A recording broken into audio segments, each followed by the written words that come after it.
இந்த உலகம் ஜெயிச்சிருவேன்னு சொன்னால் கேட்காது, ஜெயிச்சவன் சொன்னால் கேட்கும். Welcome to Princy bakery. உங்களுக்கும் புது பிஸ்னஸ் ஸ்டார்ட் பண்ணணும். அதுக்கான டேலண்ட் என்கிட்ட இருக்குது. ஆனால் அதுக்கான டைம் சரியா அமையல, இல்லைன்னா அதுக்கான சிச்சுவேஷன் இன்னும் வரல, அப்படி இல்லைன்னா ஃபினான்ஷியலாக அதுக்கு பேர் பண்ண முடியலன்ட்டு இன்னுமே அதை பாஸ் பண்ணி நெக்ஸ்ட்டு ஸ்கிப் பண்ணிகிட்டே போனீங்கன்னா கண்டிப்பாக அதுக்கான டைம், அதுக்கான சிச்சுவேஷன், அதுக்கான ஃபினான்ஸ் எல்லாம் ஒரே டைமில் வந்து அமைய போகிறதில்ல. So financial arrangement is necessary. ஆனால் டைமையும் சிச்சுவேஷனையும் பிளான் பண்ணாமல் நீங்கள் வந்து ஸ்டார்ட் பண்ணதுக்கப்புறமா தான் உங்களால் ஒரு சக்ஸஸ்ஃபுல்லாக பார்க்க முடியும். அப்படி நான் எதையுமே யோசிக்காமல் ஸ்டார்ட் பண்ண என்னோட பேக்கிங் சேனல் தான் இது. ஸோ சப்போர்ட் பண்ணுங்கள். இது choco truffle cake.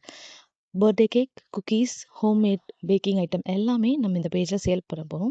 So stay tune and எனக்கு வந்து ஃபாலோ பண்ணி ஷேர் பண்ணி கண்டிப்பாக உங்களோட சப்போர்ட்டை வந்து நீங்கள் கொடுப்பீங்கன்னு நான் நம்புகிறேன். And yeah, if you want this recipe எனக்கு கமெண்ட் பண்ணுங்கள். கண்டிப்பாக நான் ரெசிபியை போஸ்ட் பண்ணுறேன். எல்லாரும் பேக் பண்ணுவோம். அந்த ஆகாயம் போதாத பறவை ஒன்று